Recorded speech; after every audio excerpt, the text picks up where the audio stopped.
Let's start with, I'll just give you a general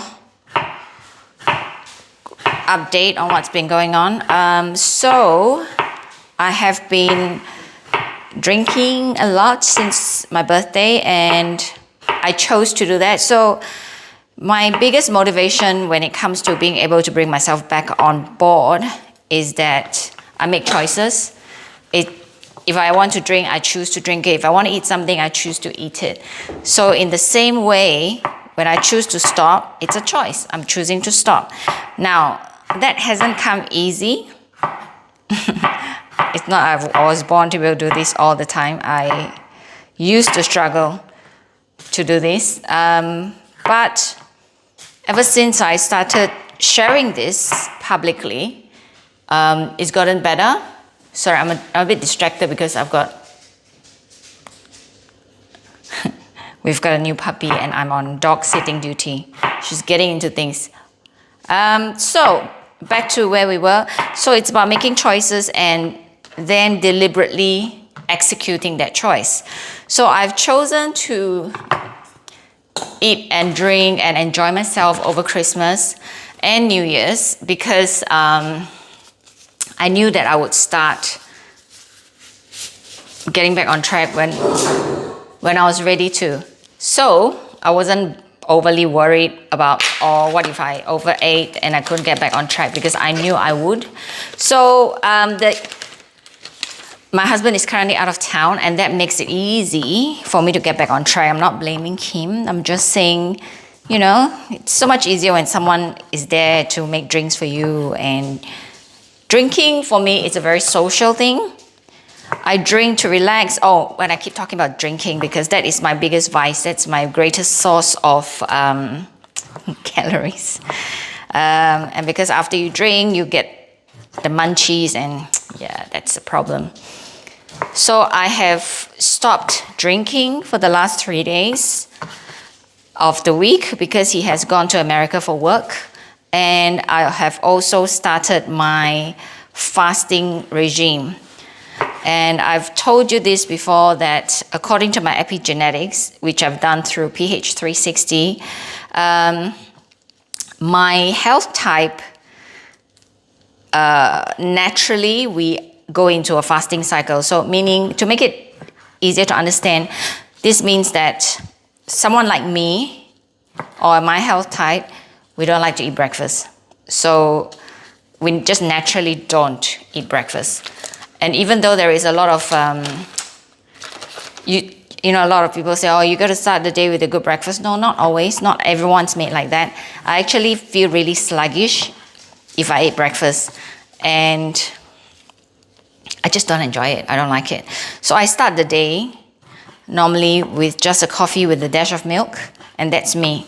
And my next meal usually is around 3 to 4 o'clock.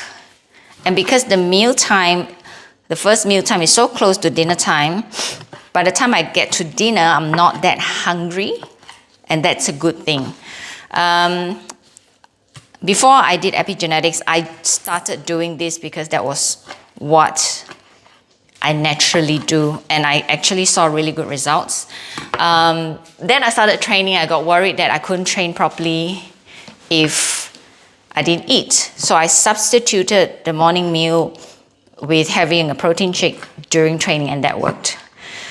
So what have I been doing the last week is this. I started my fasting regime again. I started walking on my treadmill. I am a gym person. I like going to the gym. I like training with other people. If you can't tell already, I'm very social.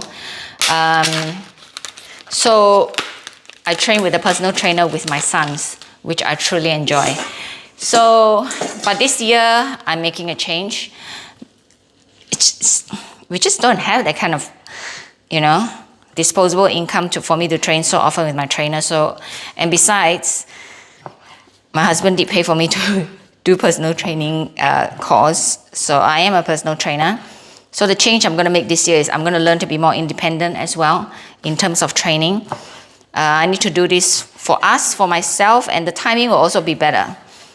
when that happens. So I'm really looking forward to actually starting that. But before anything else, one of the most important things is to expand calories. And how do I do that? Because I don't like walking outside. I got a treadmill for Mother's Day the last year, and I put that in front of my TV. That's what I do. I only allow myself to watch my favorite Korean drama when I'm on there walking. So that worked. It'll get me an hour of walking every day, and that's plenty enough. And with this new dog, trust me, I'll be walking a lot because she needs to be toilet trained. What else? Let me think. That's about it. Food-wise, it's not too bad. Will I be cutting back? Yes. And what I also do is, instead of telling you what to eat, you need to eat what you like to eat. And what I'll do is I'll show you what I eat and see if that inspires you. Know that I will be eating a lot of Asian food naturally because I do like Asian food. And there is a lot of ways you can have Asian food and it's healthy. Now, let me see what else I haven't told you. So I guess the biggest takeaway for me this time around is about choice. It's about deciding that this is what I want to do, and I'm making the choice to do it. Like today, I'm not meant to have a drink, but maybe I will. I'm not going to beat myself up for it. If I decide to do it, I'll just do it. Because stressing about it is worse. Because then you keep thinking about it, keep thinking about it. I'm a bit like that. The stressing is really bad. Yeah, so that's it for this update. The next one will cover more in-depth photos of my food and whether or not this has actually made a difference. I can really feel it that I'm not carrying so much fluid, but I do get bored and do like a drink. So that has been my vice. It always continue to be, but everybody is entitled to have something to enjoy themselves with, right? So, I've got a little friend. Do you want to see her?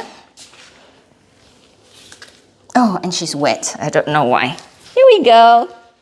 Here we go. There's Luna. I don't know why she's wet. I think she's playing in her drain bowl. She's very naughty. All right, I'll see you next week.